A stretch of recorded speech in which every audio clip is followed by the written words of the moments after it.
Kami mengajak kepada kaum muslimin dan muslimah dimanapun berada untuk berinvestasi akhirat bersama-sama patungan membangun masjid dan asrama pondok pesantren Darul Ilmi Malik Ibn Rabi'ah yang dikelola oleh Ustaz Muhammad Malik Al-Athari dan asatidz sunnah yang lainnya. InsyaAllah ta'ala berkah dunia akhirat. Barakallahu fikum. Adapun kalau ada orang-orang yang suka menyinyir orang yang berbuat baik, menyinyir orang solat, menyinyir orang beribadah, itu jangan kita kemudian heran. Itu memang sudah ada.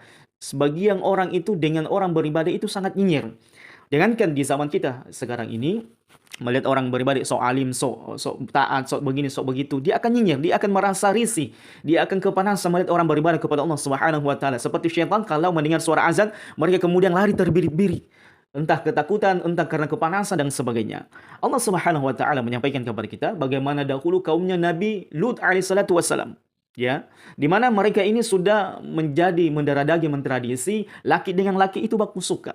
Sehingga kalau ada laki-laki yang tidak suka dengan laki-laki, itu merupakan aib di tengah-tengah mereka. Subhanallah. Jadi kalau ada hari ini orang mencintai kejelekan, keburukan, bahkan kalau melihat ada orang berbuat baik dia kepanasan, ini sudah ini. Di antara kaum yang Allah Subhanahu wa taala telah memberikan hati mereka kebalikan daripada hatinya orang-orang beriman.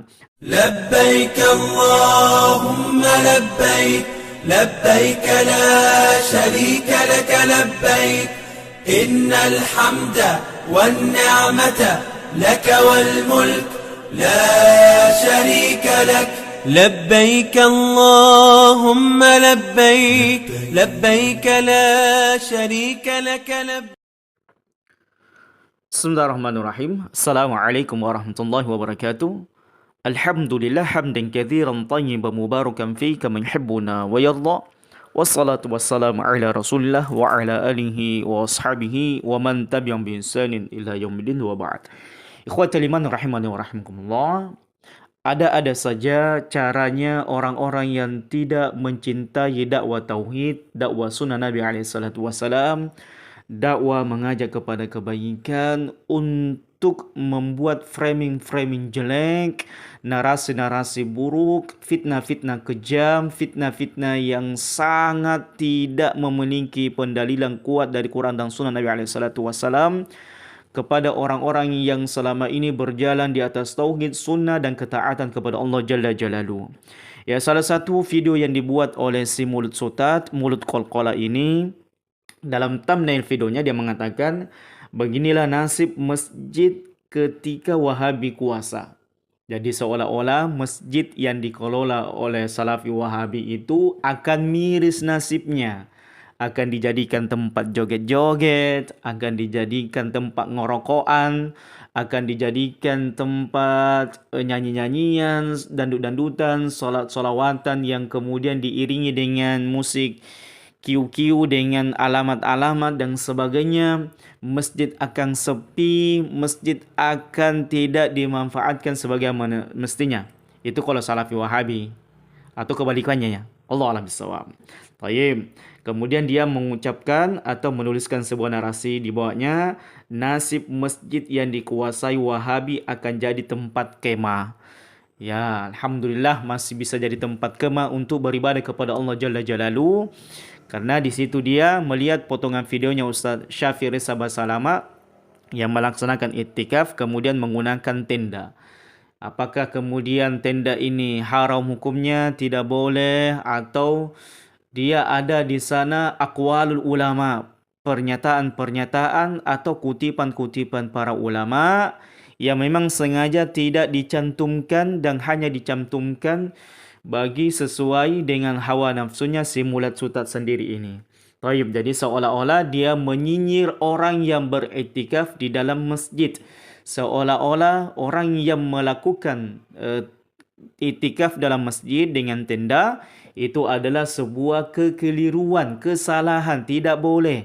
Jadi dia sudah mengambil vonis dengan satu hadis saja atau beberapa hadis yang dia nukilkan yang tidak dia kemudian sandarkan kepada pemahaman para ulama, penjelasan para ulama, kemudian mengambil kesimpulan sendiri berkaitan dengan hadis tersebut.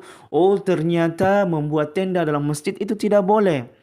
Ya, tidak boleh. Sebagaimana ketentuan dalil hadis yang dia baca. Inilah keadaan sebagian ahlul bid'ah ruwaibidah jahilun murakkab yang sudah minim wawasan, sudah minim referensi, kemudian merasa apa yang mereka sampaikan, apa yang mereka lakukan itu di atas dalil-dalil yang sudah ada, sudah jelas terang benderang. Padahal di situ ada akwal-akwal ulama, penjelasan-penjelasan para ulama. Bahkan hadis yang dia bawakan sendiri itu mental untuk dirinya sendiri. Itu untuk dalil untuk dirinya sendiri, tapi dia tidak sadar. Begitulah ruwaibidah, orang bodoh merasa pintar, yang kurang wawasan, minim ilmu dan minim akhlak. Na'udzubillah. Nasallallahu salamatan wa afiyah. Kalau orang-orang seperti ini jadi sutat-sutat, mereka wajar. Mereka keadaannya ya di kuburan joget-jogetan, masjid dijadikan tempat bermain-main, solat tarawih yang 23 rakaat kemudian hanya beberapa detik, tempat hanya jadikan tempat joget-jogetan, masjid hanya menjadi tempat bagi mereka sesuatu yang tidak berharga. Sehingga banyak kita saksikan di masjid-masjid mereka ini sepi, nggak ada perhatian tentang di masjid, bagaimana melaksanakan ibadah solat di masjid. Taib zaman rahmatullah, agak panjang sedikit ya kalau saya membahas. Jadi memang begitu. Taib. Adapun kalau ada orang-orang yang suka menyinyir orang yang berbuat baik, menyinyir orang solat, menyinyir orang beribadah, itu jangan kita kemudian heran. Itu memang sudah ada.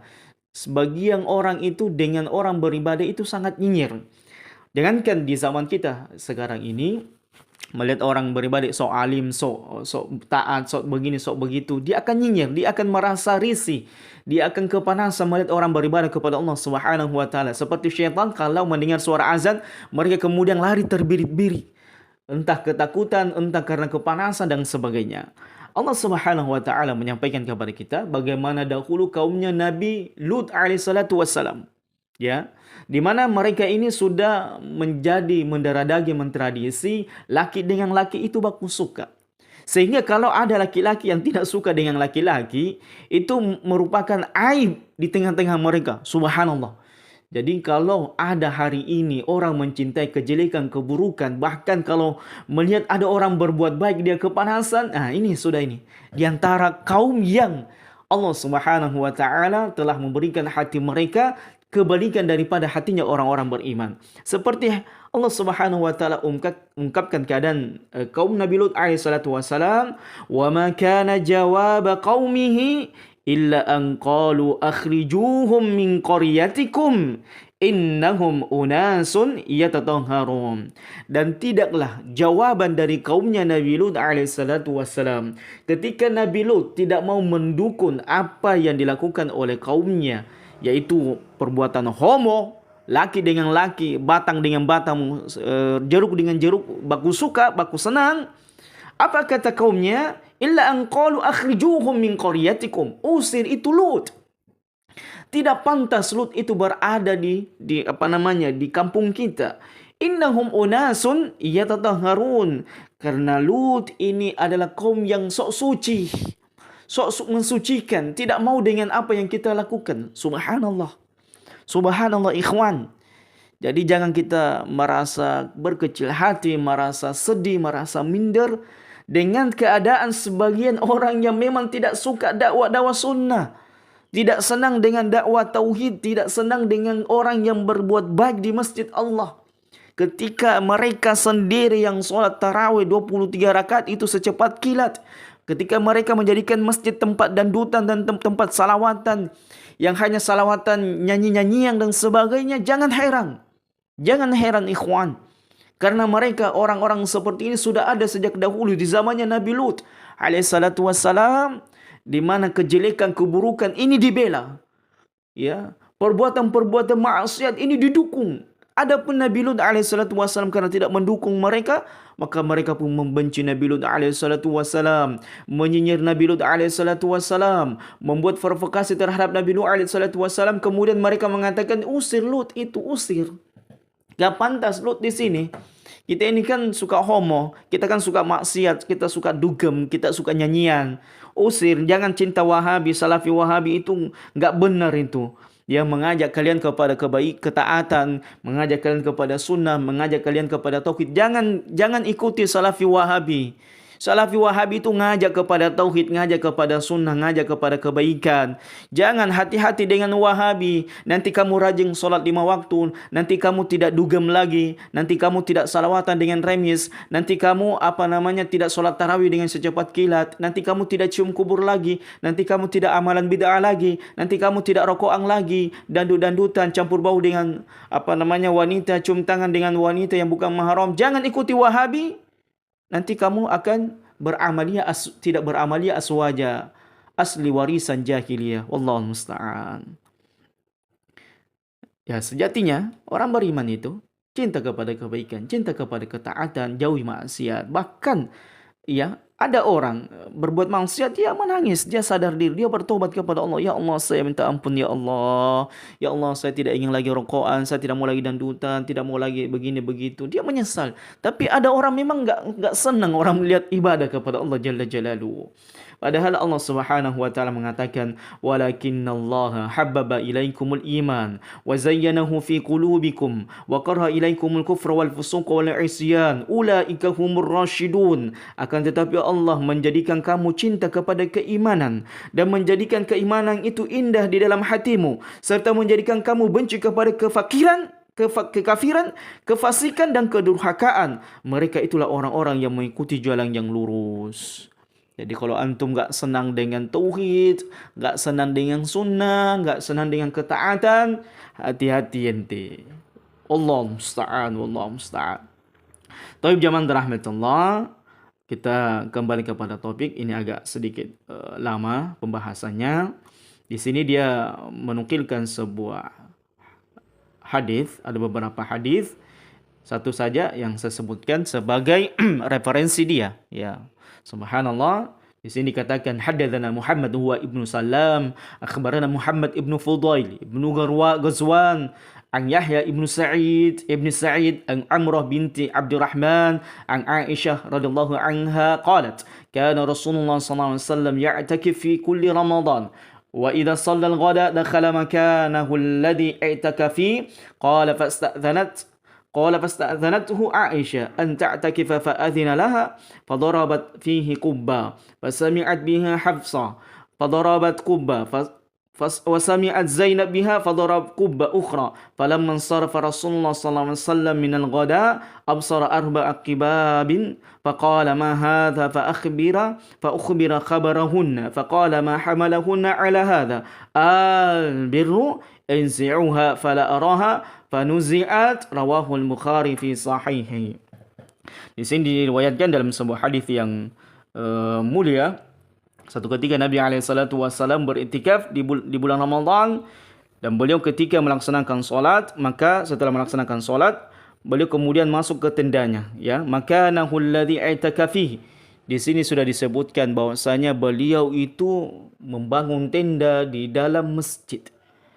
Jadi tanpa kita kemudian berbasa-basi dalam pembahasan hadis ini sudah menunjukkan bahwasanya membuat tenda di dalam masjid itu bukan sebuah perkara yang haram. Karena Nabi SAW sebutkan di sini, wa idza shallal ghada dakhala makanahu alladhi i'takafi. Nabi SAW itu masuk setelah melaksanakan salat. Beliau kemudian masuk ke tendanya untuk melaksanakan untuk beriktikaf di dalam tenda tersebut, dalam tempat tersebut. Ya, ini menunjukkan bahwasanya beliau membangun tenda di dalam masjid. Taib. Fasta'dhanatu Aisyah an ta'takifa fa adhina laha fadarabat fihi qubba. Kemudian Aisyah meminta izin kepada Nabi SAW untuk membangun tenda di sekitar tenda beliau, maka beliau pun alaihissalam itu mengizinkan Aisyah. Coba lihat jamaah rahmatullah. Bagaimana wawasan yang sempit dari si mulut sutat ini, mulut qalqala ini, yang tidak memahami pendalilan pendalilan secara utuh dalam hadis ini.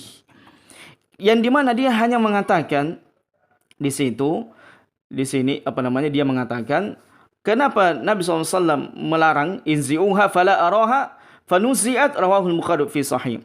Dia hanya mengambil potongan dari akhir potongan hadis inzi'uha. Ma ma hadha. Kemudian Nabi SAW, saya bacakan dulu secara utuhnya. Faqala, ma hadha. Ketika Nabi SAW itu berada di satu waktu, maka Nabi SAW melihat ada 4 tenda di situ. Ya, yang tadinya Nabi SAW hanya mengizinkan siapa?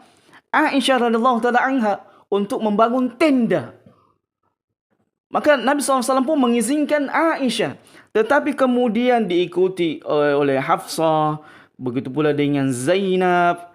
Dan ketika Nabi SAW berada di pagi hari, beliau melihat ada 4 tenda. Maka Nabi SAW mengatakan, apa ini? Banyak sekali tenda. Kemudian Nabi SAW disampaikan bahawa itu adalah tenda-tenda isteri beliau alaihissalatu wassalam. Maka Nabi SAW mengatakan, inzi'uha fala araha. Cabuk atau bongkar tenda-tenda tersebut sehingga saya tidak melihatnya lagi. Fanuzi'at, maka tenda itu pun dibongkar. Maka di sinilah pentingnya orang memiliki wawasan yang luas dalam hadis pembahasan seperti ini. Kemudian memiliki kapasitas dalam menjelaskan sebuah hadis, memiliki kekuatan referensi yang kuat, banyak referensi perkataan-perkataan para ulama. Kenapa jamaah dirahmati Allah? Karena di sini kalau kita memiliki wawasan yang sempit, wawasan yang tidak luas, tidak memiliki referensi yang banyak, maka kita akan mengambil kesimpulan, oh ternyata lafaz Nabi SAW inzi'uha fala araha, cabut tenda itu saya tidak mau lagi melihatnya, seolah-olah membuat tenda di dalam masjid itu tidak boleh, diharamkan oleh Nabi SAW karena Nabi SAW suruh mencabutnya. Padahal dia tidak membaca dari awal-awal hadis tersebut. Di mana Nabi SAW ketika setelah melaksanakan solat, dia masuk ke tendanya, ke tempat beliau itikaf, di tendanya lah taruh misalnya seperti itu. Kemudian Aisyah meminta izin untuk beritikaf bersama beliau SAW, maka Aisyah pun diizinkan. Fa'adzina laha fadarabat fihi qubbah. Maka Aisyah membangun tenda di dekat tenda Nabi SAW. Dan kalau pemikiran sempit lagi, dia mungkin mengatakan, kok kontradiktif hadis ini. Inilah pentingnya zaman rahmatullah memiliki keluasan, kecakapan, referensi yang kuat agar kita ini tidak salah kaprah, berani mengambil sebuah keputusan, memutuskan sebuah keputusan tanpa dibarengi dengan referensi-referensi yang kuat, referensi-referensi yang luas dari perkataan-perkataan para ulama. Karena kalau kita ingin melihat di sini ada beberapa hukum. Yang pertama, apakah tenda itu hukumnya boleh di dalam masjid ketika seseorang beriktikaf? Kemudian, apakah wanita boleh beriktikaf di dalam masjid? Kemudian yang ketiga, apakah tidak boleh membangun tenda di dalam masjid? Kemudian yang keempat, apakah boleh dengan catatan? Ini dia. Jadi di sini dari hadis ini ada beberapa hukum. Taib. Kalau dia menyimpulkan bahwasanya tenda itu tidak boleh dibangun di dalam masjid karena Nabi SAW mengatakan apa yang mereka buat ini, apa ini dari 4 tenda ini, kemudian disampaikan kepada beliau ini adalah merupakan tenda-tenda istri-istri beliau yang beriktikaf dalam masjid, maka kalau dikatakan inzi'uha fala araha, ini dalil untuk tidak dibolehkannya iktikaf di dalam masjid dengan menggunakan tenda.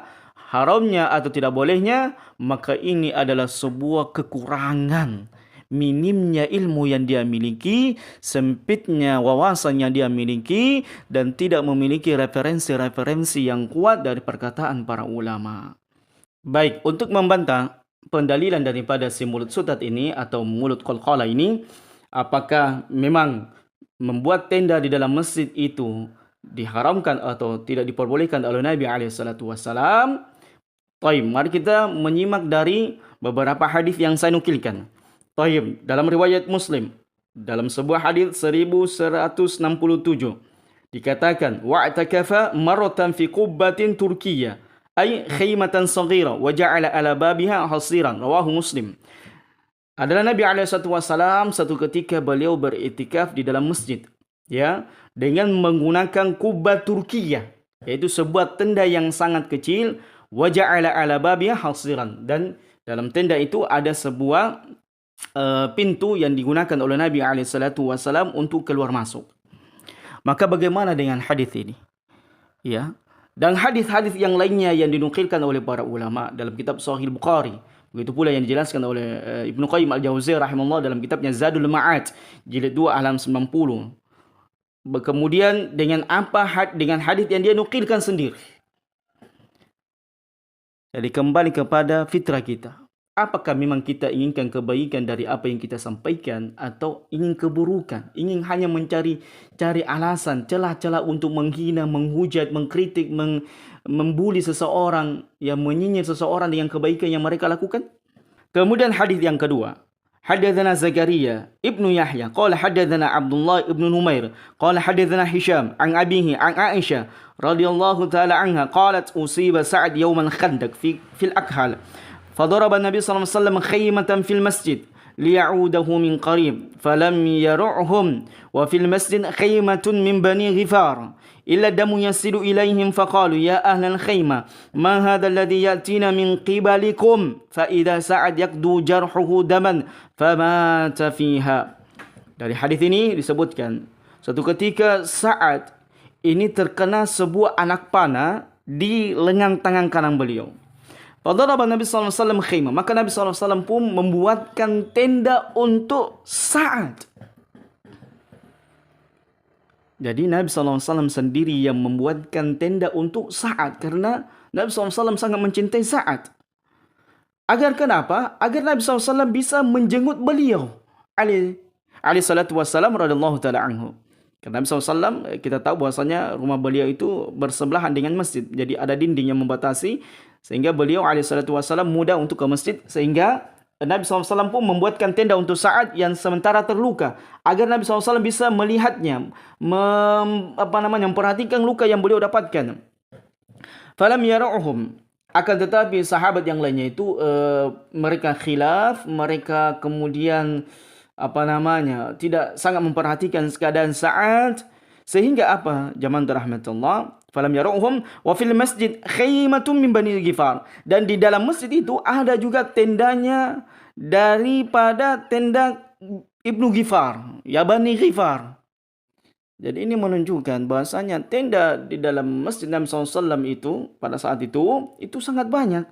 Dalam masjid itu ada tendanya juga Bani Ghifar. Kemudian illa damu yasilu ilaihim. Kemudian tiba-tiba ada darah yang masuk ke tenda mereka Bani Ghifar ini. Faqalu ya ahlal khaymah, maka mereka pun saling mengatakan ya ahlal khaymah, wahai pemilik khaymah, ma hadzal ladzi yatina min qibilakum. Darah dari mana ini yang datang dari sisi kalian, yang banyak di tempat kalian? Fa idza sa'ad yaqdu jarhu daman. Dan kemudian diperiksa siapa yang berdarah, ternyata ini adalah darahnya Sa'ad. Famata fiha, kemudian Sa'ad pun meninggal dalam keadaan beliau habis darahnya terburai atau mengeluarkan darah yang sangat banyak. Istidlalnya apa jamaah rahmatullah? Dari hadis ini Nabi sendiri yang membuatkan tenda kepada Sa'ad. Kemudian di dalam tenda juga itu ada tendanya Bani Ghifar. Jadi bagaimana mungkin dengan otak yang sempit berani mengambil kesimpulan kalau Nabi SAW dari perkataan beliau, sepotong perkataan beliau ini dijadikan dalil, ternyata membuat tenda di dalam masjid untuk iktikaf ini tidak boleh. Allahu musta'an.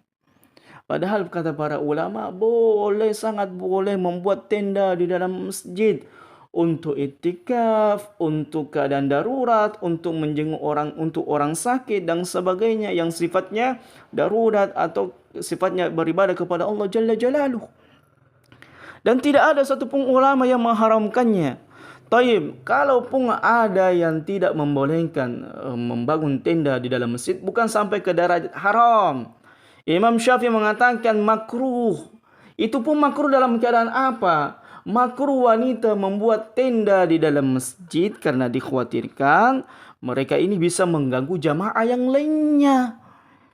Ini pembahasan yang dijelaskan oleh Imam Syafi'i dalam kitab Babu Ittikafin Nisa, bab ittikafnya wanita. Imam Al-Bukhari menukilkan hadis dalam hadis-hadis yang lainnya di mana Nabi SAW beriktikaf dengan istri-istri beliau. Tetapi ketika di pagi harinya beliau banyak melihat tenda-tenda selain daripada tenda beliau, ada tenda istri-istri beliau, maka Nabi SAW menyuruh membukanya dan beliau tidak jadi iktikaf. Karena kenapa kata Imam Al-Bukhari? Karena wanita-wanita ini, ya bahkan hadis ini jadikan babu iktikaf nisa. bab itikafnya wanita. Tidak dijadikan dalil ini sebagai pengharaman tidak boleh membuat tenda di dalam masjid. Inilah zaman dalam Allah pentingnya kita meluruskan pemikiran kita, hati kita. Jangan kebencian ini terlalu besar. Jangan otak kotor kita yang terlalu besar. Sehingga membuat framing-framing yang jelek, framing-framing buruk. Membolak-balikan hadis, na'udzubillah, ini kedustaan atas nama Nabi SAW, si mulut sutat ini. Berdusta atas nama Nabi SAW. Mengatakan bahwasanya tenda tidak boleh di dalam masjid, haram. Sebagaimana perkataan Ibnu Hajar Asqalani akan membuat masjid itu menjadi sempit. Naam, itu kalau perkataan Ibnu Hajar Asqalani rahimahullah diterima. Karena kalau kita ingin melihat masjid itu kalau di 10 terakhir Ramadan itu sudah sepi, bro. Sudah sepi. Sehingga ya memaksimalkan kaum muslimin yang lainnya untuk itikaf. Jadi perkataan Ibnu Hajar Asqalani rahimahullah, kenapa Nabi SAW melarang istri-istri beliau untuk itikaf dalam masjid? Dalam sebuah nukilan beliau yang dia nukilkan sendiri, kita akan jelaskan bahwasanya Nabi SAW melarang istri-istrinya untuk itikaf dalam masjid. Kata Ibnu Hajar Asqalani rahimahullah dalam kutipannya, agar tidak jadikan sempit masjid itu. Taib, kalau masjid itu luas, sangat luas. Ya seperti masjid teman-teman kita di Pekanbaru ini sangat luas, Masya Allah, subhanallah ya. Orang yang itikaf dalam masjid luar biasa, sampai membludak. Taib. Kemudian kalau ilahnya ini hilang, ya alasan Ibnu Hajar Asqalani rahimahullah kemudian mengatakan supaya masjid tidak jadi sempit itu hilang. Apakah karena jamaahnya semakin berkurang sehingga masjid itu semakin plong, atau memang masjidnya luas sehingga memungkinkan membuat tenda, maka tidak ada masalah. Tidak ada masalah di sini. Karena tidak ada satupun imam yang menjadikan hadis ini sebagai bab untuk dilarangnya seseorang itikaf di masjid. Karena terlalu banyak dalil-dalil yang menguatkan bahwasanya Nabi SAW itu berkemah di masjid di itikaf. Bahkan beliau sendiri yang membangunkan kemah untuk saat ketika beliau terluka. Begitu pula Imam Syafi'i mengatakan bahwasanya ma hukmuhu wa qad atlaqa Syafi'i karahatahu lahunna fil masjid alladhi tusalli fihi al-jama'ah, di mana Imam Syafi'i menjadikan makruh bagi wanita untuk itikaf di dalam masjid. Karena kenapa? Karena dikhawatirkan kalau wanita ini itikaf dalam masjid menggunakan tetap walaupun menggunakan tenda, jangan sampai di mereka ini bisa terlihat oleh laki-laki yang lainnya. Sehingga ini adalah nukilan-nukilan para ulama yang menjelaskan kepada kita, tidak ada satupun di antara para ulama yang mengharamkan dan tidak memperbolehkan membangun tenda di dalam masjid. Pembahasan mereka pembahasan yang lainnya dijadikan babu itikaf nisa, bab itikafnya wanita, bagaimana aturan-aturan wanita. Nah, itu dia zaman rahmatullah. Pentingnya kita menjadikan banyak referensi kitab-kitab para ulama, penjelasan para ulama di dalam memahami sebuah dalil. Jangan sepotong-sepotong, jangan dengan hati nurani yang sempit, dengan kerusakan akal, kerusakan hati, sehingga seolah-olah membuat tenda dalam masjid itu tidak boleh, diketawai, dinyinyiring. Na'udzubillah. Assalamualaikum salamatan wa afiyah. Dan kita tidak tahu apakah orang ini suka itikaf atau tidak ini. Ya, hanya bisa nyinyir orang yang berbuat kebaikan, orang yang berbuat ketaatan kepada Allah Jalla Jalaluhu. Inilah zaman rahmatullah, sedikit pembahasan kita pada kesempatan yang berbahagia ini.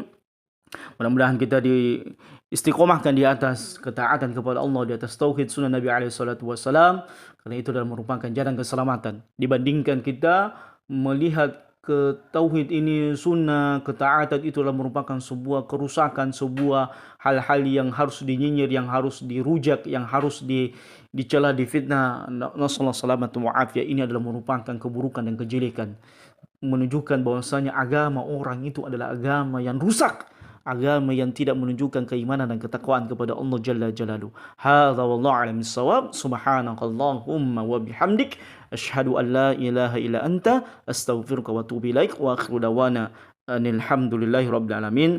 Wassalamualaikum warahmatullahi wabarakatuh.